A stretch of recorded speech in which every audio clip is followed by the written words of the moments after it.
Welcome friends, Ramdhani classes में आपका स्वागत है। और आज के क्लास में हम लोग बिंदुसार के बारे में पढ़ेंगे। पिछले क्लास में हम लोग चंद्रगुप्त मौर्य के बारे में पढ़े थे, जिसमें कैसे चंद्रगुप्त मौर्य राजा बने और उन्हें राजा बनने में किस प्रकार से चाणक्य सहयोग किए, यह सारी बातों को हम लोग पिछले क्लास में देखे थे। आज के क्लास में हम लोग बिंदुसार को देखेंगे। तो हम लोग देखेंगे सबसे पहले कि चंद्रगुप्त मौर्य की मृत्यु, चंद्रगुप्त मौर्य की मृत्यु। चंद्रगुप्त मौर्य की मृत्यु 298 ईसा पूर्व में हुई। कब हुई? 298 ईसा पूर्व में हुई। उसके बाद इनके मृत्यु के बाद इनका पुत्र मगध की गद्दी पर बैठे। इनके मृत्यु के बाद मगध का राजा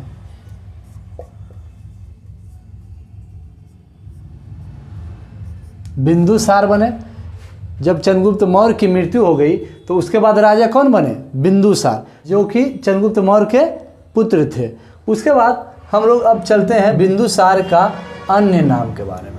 अन्य नाम, तो सबसे पहले इनका अन्य नाम में हम लोग देख लेंगे क्या? चीनी ग्रंथ के अनुसार, चीनी ग्रंथ के अनुसार इनका नाम बिंदुपाल था। क्या था? बिंदुपाल। चीनी ग्रंथ के अनुसार इनका नाम बिंदुपाल था।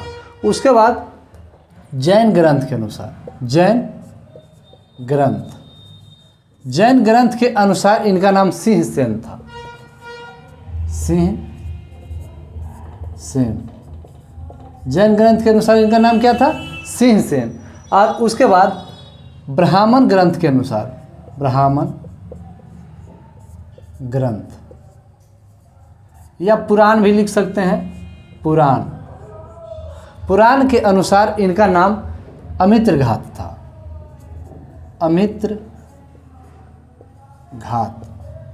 अमित्रघात का अर्थ होता है शत्रुओं को विनाश करने वाला, शत्रुओं को विनाश करने वाला। उसके बाद यूनानी ग्रंथ के अनुसार, यूनान ग्रंथों के अनुसार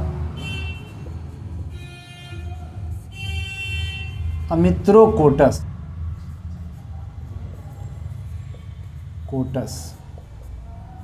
उसके बाद इनके प्रधानमंत्री के बारे में हम लोग देखेंगे। तो इनका जो प्रधानमंत्री था, प्रारंभिक प्रधानमंत्री,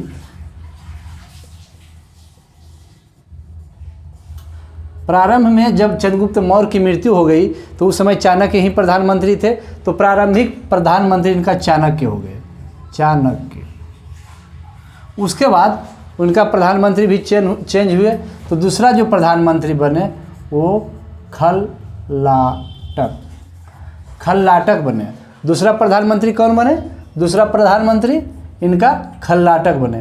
तो इसका प्रधानमंत्री भी इम्पोर्टेंट है। सबसे पहले हम लोग क्या देखें कि चंद्रगुप्त मौर्य की मृत्यु जब 298 ईसा पूर्व में हो गई तो मगध की गद्दी पर बिंदुसार बैठे। वह 298 ईसा पूर्व में ही बैठे। कब बैठे? 298 ईसा पूर्व, 298 ईसा पूर्व में ही मगध की गद्दी पर बैठे। उसके बाद इनका अन्य नाम को हम लोग देखें तो चीनी ग्रंथ के अनुसार बिंदुपाल इनका नाम है, जैन ग्रंथ के अनुसार सिंहसेन इनका नाम है, ब्राह्मण और पुराण के अनुसार अमित्रघात इनका नाम है, यूनानी ग्रंथ के अनुसार अमित्रोकोटस इनका नाम है, और प्रारंभिक प्रधानमंत्री जो इनका थे वह चाणक्य थे, और दूसरा में खल्लाटक बने। उसके बाद एक बार की बात है, चाणक्य से मिलने के लिए एक व्यक्ति आए। तो जब वह व्यक्ति आए तो चाणक्य काम कर रहे थे, तो उनको रुकने के लिए बोले। तो वहीं पे पास में वह व्यक्ति बैठ गए। तो बैठकर देख रहे थे कि चाणक्य कोई काम कर रहा है। तो जब उनका कार्य पूरा हो गया तो उसके बाद चाणक्य ने एक कैंडल जो जला करके काम कर रहे थे उसको बुता करके दूसरा कैंडल जला करके उसके बाद वह व्यक्ति से मिलने के लिए आए। तो जब वह व्यक्ति थोड़ा सा मतलब अजीब सा फीलिंग करने लगा तो वह सोचने लगा कि आखिर जब दोनों मोमबत्ती ही हैं तो एक मोमबत्ती को बुता करके और दूसरा मोमबत्ती को जला करके और उसके बाद हमसे मिलने के लिए आए। इसके पीछे कुछ तो रीज़न होगा, यही बात उनके दिमाग में चल रहा था। तो उनसे रहा नहीं गया, तो वह आदमी पूछ लिए कि आखिर आप एक कैंडल जो जल रहा था उसको बुता करके और दूसरा कैंडल आप जलाए, तो इसके पीछे हम बात नहीं समझ पाए।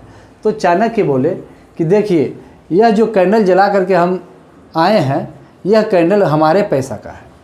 यह जो कैंडल हम जला करके आए यह मेरे पैसा का है, और वह जिस कैंडल को हम बुता करके आए वह राजा के पैसा का था, और हम राजा के काम कर रहे थे, इसलिए राजा का कैंडल उस समय जला रहे थे।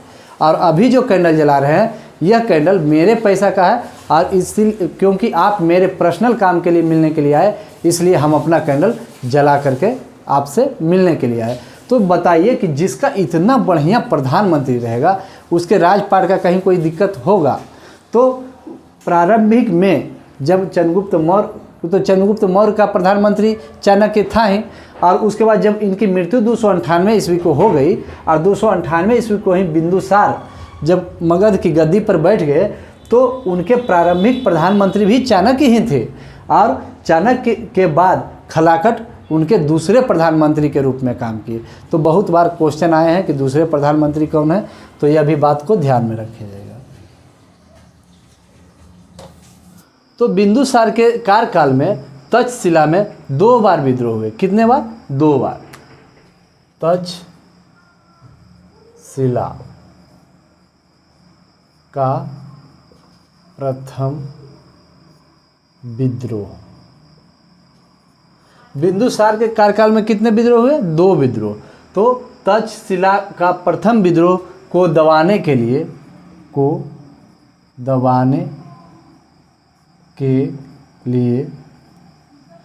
प्रथम विद्रोह को दबाने के लिए किसे भेजा गया था?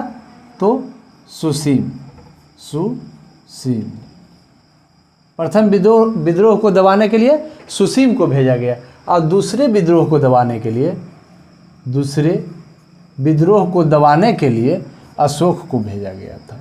अशोक और सुसीम जो थे वह प्रथम पुत्र थे। यह प्रथम पुत्र किनके पुत्र? यह बिंदुसार के प्रथम पुत्र थे, और अशोक छोटे पुत्र थे।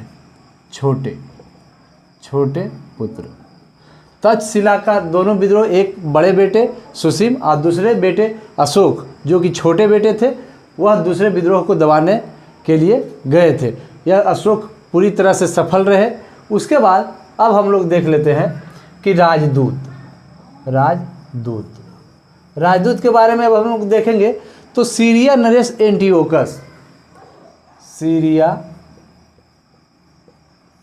नरेश एंटियोकस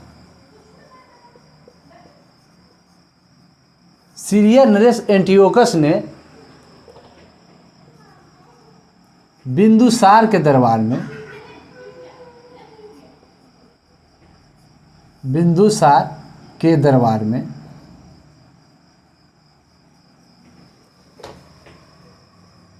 डायमेकस को भेजा। किसे भेजा? डायमेकस को भेजा। सीरिया नरेश एंटियोकस ने बिंदुसार के दरबार में डायमेकस को भेजा।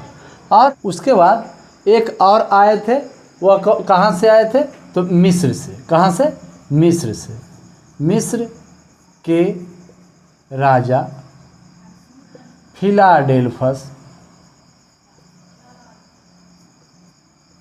के द्वारा डायोनीसस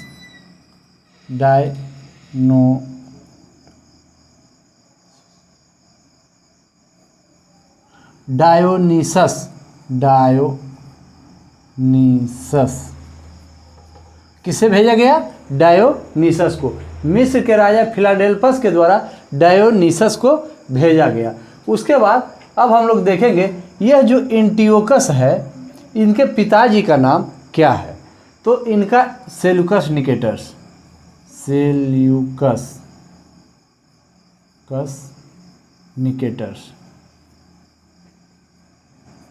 सेल्यूकस निकेटर। और उसके बाद यह जो हैं, यह सिकंदर के कौन थे? सेनापति। सिकंदर का सेनापति थे। सिकंदर का सेनापति कौन हुए? सेनापति।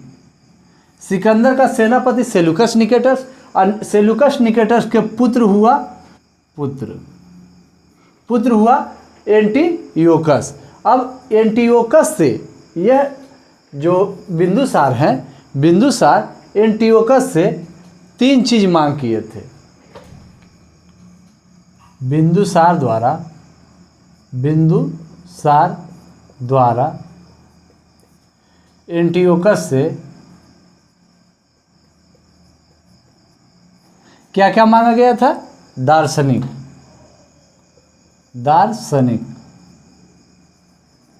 और क्या मांगा था? सूखा अंजीर और मदिरा। दार्शनिक, सूखा अंजीर और मदिरा, जिसमें से दार्शनिक नहीं दिया गया। क्या? दार्शनिक को नहीं दिया गया और सूखे अंजीर और मदिरा को दे दिया गया। तो अब आइए हम लोग आगे चलते हैं। उसके बाद हम लोग देखते हैं इनके मृत्यु के बारे में। इनकी मृत्यु जो हुई वह कब हुई? 273 ईसा पूर्व में। इनकी मृत्यु कब हुई? 273 ईसा पूर्व में। और यह कौन से धर्म से है? जब हम लोग ये पहले देखे थे कि चंद्रगुप्त मौर्य जो थे वह कौन सा धर्म से थे? जैन धर्म से। कौन सा धर्म से चंद्रगुप्त मौर्य थे? जैन धर्म में से। और वह संलेखन विधि द्वारा पूरे भूखे प्यासे रहकर वह अपने जीवन का त्याग किए कर्नाटक के श्रवणबेलगोला में।